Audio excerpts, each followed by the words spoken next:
नमस्कार प्यारे दोस्तों, हमारे YouTube चैनल पर आपका स्वागत है। अंतर्राष्ट्रीय क्रोनोलॉजी के दूसरे वीडियो में हम राष्ट्रीय परिदृश्य पर चर्चा करेंगे। चलिए शुरुआत करते हैं। सबसे पहली न्यूज है, द्रौपदी मुर्मू देश की पहली आदिवासी महिला राष्ट्रपति बनी है। द्रौपदी मुर्मू देश की पहली आदिवासी महिला राष्ट्रपति बनी है। इन्होंने यूपीए के संयुक्त उम्मीदवार यशवंत सिन्हा को हराकर राष्ट्रपति पद हासिल किया है। ये एनडीए की उम्मीदवार थी, एनडीए की तरफ से उम्मीदवार थी। मुर्मू व्यक्ति के अनुसार 15वीं और क्रम के अनुसार 16वीं राष्ट्रपति बनी है, क्योंकि हमारे स्वतंत्र भारत के पहले राष्ट्रपति डॉक्टर राजेंद्र प्रसाद लगातार 2 टर्म के लिए चुने गए थे। तो इस हिसाब से ये व्यक्ति के अनुसार तो 15वीं है और क्रम के अनुसार 16वीं राष्ट्रपति है। 25 जुलाई को मुख्य न्यायाधीश NV रमन ने इन्हें शपथ दिलाई। तो राष्ट्रपति को शपथ कौन दिलाता है? भारत के उच्चतम न्यायालय के मुख्य न्यायाधीश इन्हें शपथ दिलाते। निर्वाचक मंडल में कुल 776 सांसद और 4033 विधायक शामिल थे, जिनका मत मूल्य 10,86,231 था। तो राज्यसभा और लोकसभा के जो निर्वाचित सांसद होते हैं वो राष्ट्रपति के चुनाव में भाग लेते हैं, और राज्यों की विधानसभा में जो निर्वाचित विधायक होते हैं, इसके साथ ही केंद्र शासित प्रदेश जहाँ पर विधायिका है, जहाँ पर विधानसभा है, दिल्ली और पुडुचेरी, उनके भी निर्वाचित सदस्य इस चुनाव में भाग लेते हैं। तो कुल 776 सांसद और 4033 विधायक इस चुनाव में शामिल थे। द्रौपदी मुर्मू को जो मत थे वो 2824 प्राप्त हुए। 6,76,803 कुल 64.03% इनको मत प्राप्त हुए। यशवंत सिन्हा को 1877 मत प्राप्त हुए। 3,80,177 इनका मत मूल्य था। 35.97% मत इन्हें प्राप्त हुए। ये मैंने आंकड़े इसलिए दिए हैं क्योंकि कभी कभार जब गहराई में प्रश्न पूछना हो तो इस प्रकार के आंकड़े आपसे पूछे जा सकते हैं। अब द्रौपदी मुर्मू के बारे में बात कर लेते हैं। उड़ीसा के मयूरभंज के बेदापोसी गांव में संथाल जनजाति में इनका जन्म हुआ था। संथाल है ये। द्रौपदी जी मुर्मू संथाल जनजाति से संबंध रखती है। 1958 में इनका जन्म हुआ। ये इन्होंने सबसे पहले अपना व्यावसायिक जीवन अध्यापिका के रूप में प्रारंभ किया। फिर ओडिशा में ये मंत्री बनी, ओडिशा सरकार में ये मंत्री बनी। किसी भी भारतीय राज्य की पहली महिला आदिवासी राज्यपाल रही झारखंड की 2015 से 2021। अन्य महत्वपूर्ण तथ्य देख लेते हैं। देश की पहली ऐसी राष्ट्रपति जिनका जन्म आज़ादी के बाद हुआ है। भारत के जितने भी राष्ट्रपति इनसे पहले हुए हैं उन सभी का जन्म आज़ादी से पहले हुआ है। ये देश की एकमात्र ऐसी राष्ट्रपति है जिनका जन्म आज़ादी के बाद हुआ है। 64 वर्षीय मुर्मू देश की सबसे कम उम्र की राष्ट्रपति है। 1969 के बाद मुर्मू सबसे कम वोट प्राप्त करने वाली उम्मीदवार भी है। ये था द्रौपदी मुर्मू जो देश की पहली आदिवासी महिला राष्ट्रपति बनी है। क्रम के अनुसार ये 16वीं है और व्यक्ति के अनुसार 15वीं है। मुख्य न्यायाधीश NV रमन ने इन्हें शपथ दिलाई। 776 सांसद और 4033 निर्वाचक मंडल में शामिल थे। 776 सांसद और 4033 विधायक। द्रौपदी मुर्मू को प्राप्त मत थे 64%। यशवंत जी सिन्हा को प्राप्त मत थे लगभग 36%। द्रौपदी मुर्मू ओडिशा की है, मयूरभंज जिले की बेदापोसी गांव में जन्मी है, संथाल जनजाति में, और पहले अध्यापिका थी। फिर यह ओडिशा सरकार में मंत्री भी रही। भारतीय राज्य की पहली महिला आदिवासी राज्यपाल भी रह चुकी है झारखंड में 2015 से 2021 के दौरान। देश की पहली ऐसी राष्ट्रपति है जिनका जन्म आज़ादी के बाद हुआ है। 64 वर्षीय मुर्मू देश की सबसे कम उम्र की राष्ट्रपति है और 1969 के बाद मुर्मू सबसे कम वोट प्राप्त करने वाली उम्मीदवार है। तो ये न्यूज़ थी भारत की पहली आदिवासी महिला राष्ट्रपति द्रौपदी जी मुर्मू के बारे में। अगली न्यूज़ है, भारत में 5 नए रामसर स्थलों को नामित किया गया। रामसर संधि के तहत रामसर स्थलों की कुल संख्या अब 54 हो गई है। ये हालांकि पुरानी न्यूज़ है। 14 अगस्त 2022 को 11 और रामसर स्थलों को नामित किया गया। ये 54 है। 54 के बाद 10 और हुए 64 और 14 अगस्त को हुए। तो कुल 75 रामसर स्थलों की संख्या है भारत में, जो एशिया में सबसे अधिक है। रामसर जो नए स्थल हैं वो 3 तो है तमिलनाडु में। करिकिली पक्षी अभयारण्य, पल्लीकरनी मार्स रिजर्व फॉरेस्ट और पिचोरम मैंग्रोव। करिकिली पक्षी अभयारण्य, पल्लीकरनई मार्स रिजर्व फॉरेस्ट और पिचोरम मैंग्रोव। एक है मिजोरम में पाला आर्द्रभूमि और एक है मध्य प्रदेश में साक्य सागर। प्रथम रामसर स्थल चिल्का झील थी जो 1981 में घोषित की गई। राजस्थान में 2 रामसर स्थल है। पहला है केवलादेव 1981 में और दूसरी है सांबर झील जो 1990 में नामित की गई। अब अगली न्यूज है नामसाई घोषणा। असम और अरुणाचल प्रदेश के मध्य सीमा विवाद के समाधान के लिए किया गया समझौता है। नामसाई घोषणा असम और अरुणाचल प्रदेश के मध्य सीमा विवाद के समाधान के लिए किया गया समझौता है। असम जो 7 पूर्वोत्तर राज्यों में आता है, पूर्वोत्तर के लगभग सभी राज्यों के साथ, शायद त्रिपुरा नहीं है, और सब के साथ इसका सीमा विवाद चल रहा है। और इन सीमा विवाद को जल्दी से जल्दी सुलझाने के लिए असम सरकार युद्ध स्तर पर कार्य कर रही है। इसी कार्य के दौरान इन्होंने अरुणाचल प्रदेश के साथ भी सीमा विवाद को सुलझाने के लिए एक घोषणा पर हस्ताक्षर किए हैं। इसे नाम दिया गया है नामसाई घोषणा। अगली न्यूज है भारत नवाचार सूचकांक 2021 के बारे में। नीति आयोग द्वारा ये 3रा संस्करण जारी किया गया है। भारत नवाचार सूचकांक का ये 3रा संस्करण है। इसमें कर्नाटक पहले स्थान पर है, तेलंगाना दूसरे स्थान पर है और सबसे अंतिम स्थान पर है छत्तीसगढ़ जो 17वां है। और इसमें कुल 66 संकेतकों का प्रयोग किया गया है। भारत नवाचार सूचकांक 3रा संस्करण है, नीति आयोग द्वारा जारी किया जाता है। पहले स्थान पर कर्नाटक है, दूसरे स्थान पर तेलंगाना है और छत्तीसगढ़ जो 17वां स्थान पर है, यानी कि अंतिम स्थान पर है। अगले पेज पर चलते हैं।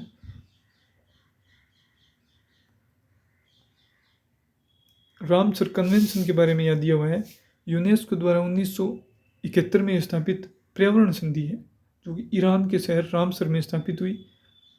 इस संधि पर हस्ताक्षर हुए और 1975 में ये लागू हुई। 1971 में तो इस पर हस्ताक्षर हुए, 1975 में ये लागू हुई। अगली न्यूज है राष्ट्रीय खाद्य सुरक्षा अधिनियम रैंकिंग 2022। ये इसका प्रथम संस्करण है। राष्ट्रीय खाद्य सुरक्षा अधिनियम रैंकिंग 2022 ये इसका प्रथम संस्करण है। ओडिशा इसमें पहले स्थान पर है। 20वें स्थान पर गोवा है जो कि अंतिम स्थान है। राजस्थान इसमें 15वें स्थान पर है 0.694 स्कोर के साथ। और राष्ट्रीय खाद्य सुरक्षा अधिनियम 5 जुलाई 2013 को पारित किया गया। राष्ट्रीय खाद्य सुरक्षा अधिनियम की रैंकिंग जारी की गई है 2022 में। ये इसका पहला संस्करण है। पहले स्थान पर ओडिशा है, अंतिम स्थान जो कि 20वां है उस पर गोवा है। राजस्थान इसमें 15वें स्थान पर है। राष्ट्रीय खाद्य सुरक्षा अधिनियम 5 जुलाई 2013 को पारित किया गया। अगली न्यूज है केंद्र सरकार ने ध्वज संहिता में बदलाव किया है। केंद्र सरकार ने हमारे आज़ादी के 75वें स्वतंत्रता दिवस पर ध्वज संहिता में बदलाव किया है। भारतीय झंडा संहिता 2002 में संशोधन किया गया है। पहले तो क्या था कि सूर्य उदय से लेकर सूर्य अस्त तक ही हम राष्ट्रीय ध्वज फहरा सकते थे, लेकिन अब इसे परिवर्तित कर दिन व रात दोनों समय राष्ट्रीय ध्वज फहराने की अनुमति दी गई है। दूसरा ये है कि पहले पॉलिएस्टर व मशीन से बने राष्ट्रीय ध्वजों का उपयोग नहीं किया जाता था, लेकिन अब पॉलिएस्टर और मशीन से बने राष्ट्रीय ध्वज के प्रयोग की अनुमति दी गई है। अगली न्यूज है भारत को यूनेस्को के 2003 कन्वेंशन की अंतर सरकारी समिति में चुना गया है। अमूर्त सांस्कृतिक विरासत की सुरक्षा हेतु भारत को 2022 से 2026 हेतु चुना गया है। यूनेस्को के 2003 कन्वेंशन की अंतर सरकारी समिति में चुना गया है। अमूर्त सांस्कृतिक विरासत की सुरक्षा हेतु 2022 से 2026 हेतु चुना गया है। 2006 से 10 और 2014 से 18 तक भी भारत 2 बार पहले सदस्य रह चुका है। अगले पेज पर चलते हैं। अगली न्यूज है राष्ट्रीय संस्थागत ranking framework NIRF India ranking 2022 के बारे में। राष्ट्रीय संस्थागत रैंकिंग फ्रेमवर्क 2022 ये इसका 7वां संस्करण है। इसमें कुल 11 श्रेणियां निर्धारित की गई है। केंद्रीय शिक्षा मंत्री धर्मेंद्र प्रधान द्वारा ये जारी की गई। हमारे देश के केंद्रीय शिक्षा मंत्री धर्मेंद्र प्रधान हैं, उनके द्वारा ये रैंकिंग जारी की गई है। ये इसका 7वां संस्करण और इसमें कुल 11 श्रेणियां निर्धारित की गई है। ओवरऑल कैटेगरी की बात करें जो इम्पोर्टेंट है, इसमें IIT मद्रास पहले स्थान पर है। यूनिवर्सिटीज़ की रैंकिंग में IISc बेंगलुरु पहले स्थान पर है। महाविद्यालय की रैंकिंग में मिरांडा हाउस दिल्ली पहले स्थान पर है। शोध संस्थान की बात करें तो इसमें IISc बेंगलुरु प्रथम स्थान पर है। प्रबंधन संस्थानों में IIM अहमदाबाद पहले स्थान पर है और आर्किटेक्चर में IIT रुड़की ने पहला स्थान प्राप्त किया है। राष्ट्रीय संस्थागत रैंकिंग फ्रेमवर्क 2022 जो इसका 7वां संस्करण था, इसमें 11 श्रेणियां निर्धारित है। केंद्रीय शिक्षा मंत्री धर्मेंद्र प्रधान द्वारा ये रैंकिंग जारी की गई है। ओवरऑल कैटेगरी की बात करें तो IIT मद्रास पहले स्थान पर है। यूनिवर्सिटीज़ में IISc बेंगलुरु प्रथम स्थान पर है। महाविद्यालय की रैंकिंग में मिरांडा हाउस दिल्ली फर्स्ट पर है। शोध संस्थान में IISc बेंगलुरु पहले स्थान पर है। प्रबंधन में IIM अहमदाबाद और आर्किटेक्चर में IIT रुड़की फर्स्ट स्थान पर है। अगली न्यूज़ है, भारत की पहली ऑटोनोमस नेविगेशन सुविधा का उद्घाटन किया गया है। मानव रहित हवाई वाहन विकसित करने के लिए प्रौद्योगिकी नवाचार केंद्र है तिहान। इसका उद्घाटन IIT हैदराबाद में किया गया। केंद्रीय विज्ञान और प्रौद्योगिकी मंत्रालय द्वारा ये विकसित की गई है। मानव रहित हवाई वाहन विकसित करने के लिए, जिसमें मानव नहीं बैठेंगे, ऐसा हवाई वाहन होगा जो मानव रहित होगा। प्रौद्योगिकी नवाचार केंद्र तिहान का उद्घाटन IIT हैदराबाद में किया गया और ये केंद्रीय विज्ञान और प्रौद्योगिकी मंत्रालय द्वारा विकसित की गई है। अगली न्यूज़ है, टाइम मैगजीन की विश्व के सर्वश्रेष्ठ स्थानों की सूची जारी की गई है। इसमें विश्व के 50 बेहतरीन स्थलों की सूची the world greatest places of 2022 शीर्षक से जारी की गई है। टाइम मैगजीन जो कि विश्व की प्रतिष्ठित मैगजीन है, इसने विश्व के 50 बेहतरीन स्थलों की सूची जारी की है और उसका शीर्षक है the world's greatest places of 2022। इसमें भारत के 2 स्थल शामिल किए गए हैं। पहला है अहमदाबाद जो गुजरात में स्थित है और दूसरा है केरल राज्य। अहमदाबाद और केरल को इस सूची में शामिल किया गया। अगली स्लाइड पर चलते हैं। गति शक्ति विश्वविद्यालय। केंद्रीय मंत्रिमंडल ने वडोदरा स्थित राष्ट्रीय रेल और परिवहन संस्थान को गति शक्ति विश्वविद्यालय के रूप में मंजूरी दी है। केंद्रीय मंत्रिमंडल ने वडोदरा स्थित राष्ट्रीय रेल और परिवहन संस्थान को गति शक्ति विश्वविद्यालय के रूप में मंजूरी दी है, वडोदरा गुजरात में। अगली न्यूज़ है, Ramagundam. NTPC national thermal power corporation द्वारा भारत का सबसे बड़ा तेरता सौर ऊर्जा संयंत्र रामागुंडम तेलंगाना में प्रारंभ किया गया है। भारत का सबसे बड़ा तेरता सौर ऊर्जा संयंत्र NTPC द्वारा रामागुंडम तेलंगाना में प्रारंभ किया गया है। 423 करोड़ रुपए की लागत और 100 मेगावाट बिजली उत्पादन करेगा। इससे पहले एक 25 मेगावाट का और एक 92 मेगावाट का केरल और आंध्र प्रदेश में शुरू किया जा चुका है। इस प्रकार रामागुंडम सबसे बड़ा तेरता सौर ऊर्जा संयंत्र है, जिसे फ्लोटिंग सोलर संयंत्र भी कहा जाता है। अगली न्यूज़ है, अलूरी सीताराम राजू के बारे में। मोस्ट इम्पोर्टेंट न्यूज़ है ये। प्रधानमंत्री नरेंद्र मोदी द्वारा आंध्र प्रदेश के भीमावरम में महान स्वतंत्रता सेनानी की 125वीं जयंती और रंपा क्रांति की 100वीं वर्षगांठ का अनावरण किया गया है। अलूरी सीताराम राजू की 30 फुट ऊंची कांस्य प्रतिमा का आंध्र प्रदेश के पश्चिम गोदावरी जिले में अनावरण किया गया। आंध्र प्रदेश के लाबासिंगी में अलूरी सीताराम राजू जनजातीय स्वतंत्रता सेनानी संग्रहालय भी बनाया जा रहा है।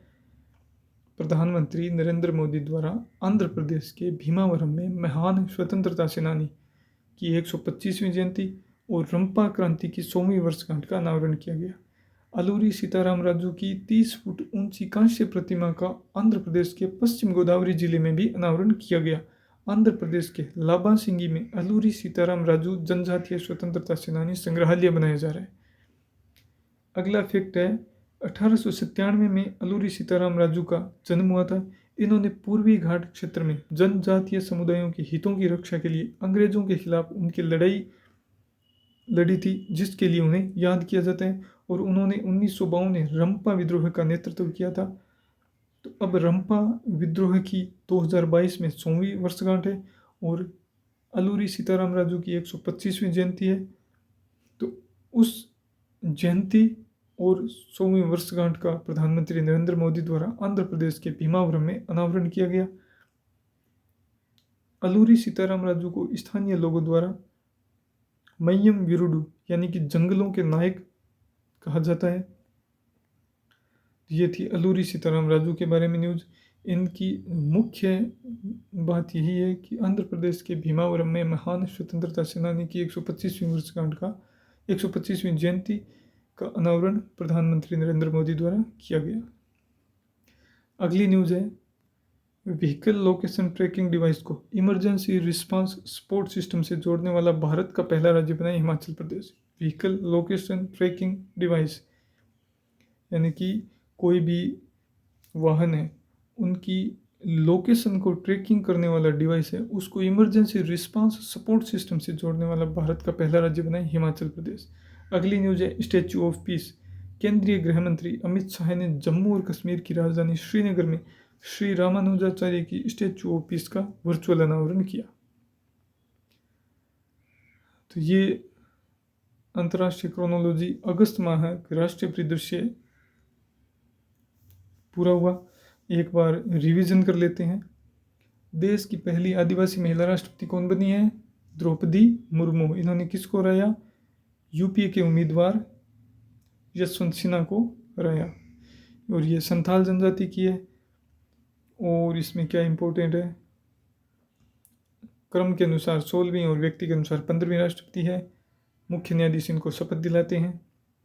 अगली न्यूज़ है, भारत ने 5 नए रामसर स्थलों को नामित किया। 54 रामस्थल हो गए हैं कुल, लेकिन जो वर्तमान में है ना, ये क्रोनोलॉजी के अनुसार है, लगभग 20-25 दिन पहले की न्यूज़ है ये।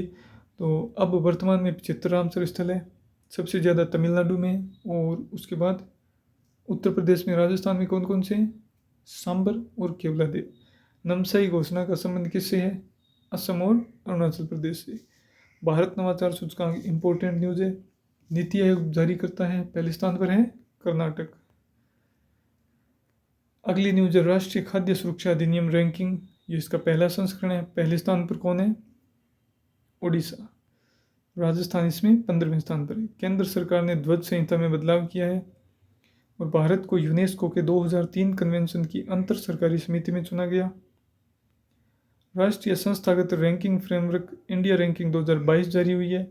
ओवरऑल कैटेगरी में आईआईटी मद्रास पहले स्थान पर है। और केंद्रीय शिक्षा मंत्री कौन है? धर्मेंद्र प्रधान। इन्होंने इस रैंकिंग को जारी किया है। भारत की पहली ऑटोनोमस नेविगेशन सुविधा तिहान का उद्घाटन किया आईआईटी हैदराबाद में।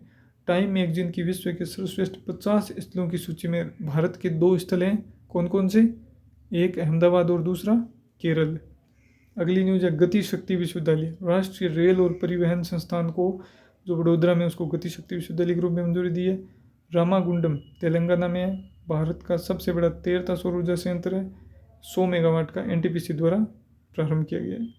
अलूरी सीताराम राजू आंध्र प्रदेश के भीमावरम में इनकी 125वीं जयंती पर और 100वीं रंपा क्रांति वर्षगांठ का अनावरण किया गया। अलूरी सीताराम राजू जो रंपा विद्रोह हुआ था 1922 में, उसका नेतृत्व किया था। और इन्हें स्थानीय लोगों द्वारा मन्यम विरुडू जंगलों का नायक कहा जाता है। व्हीकल लोकेशन ट्रैकिंग डिवाइस को इमरजेंसी रिस्पांस सपोर्ट सिस्टम से जोड़ने वाला भारत का पहला राज्य हिमाचल प्रदेश। और स्टैच्यू ऑफ पीस का अनावरण श्री रामानुजाचार्य की मूर्ति है, उसका वर्चुअल अनावरण किया केंद्रीय गृह मंत्री अमित शाह ने जम्मू कश्मीर की राजधानी श्रीनगर में। तो इसी के साथ अगस्त माह की क्रोनोलॉजी के राष्ट्रीय परिदृश्य का यहीं समापन हुआ। इससे बाहर एक भी प्रश्न जाने की संभावना नहीं है। अगर राष्ट्रीय परिदृश्य अगस्त माह से कोई भी प्रश्न बनेगा तो। धन्यवाद दोस्तों। अगले वीडियो में हम चर्चा करेंगे अंतरिक्ष प्रौद्योगिकी के बारे में। अगर आप हमारे चैनल पर नए हैं तो चैनल को लाइक करें, सब्सक्राइब करें, शेयर करें। धन्यवाद।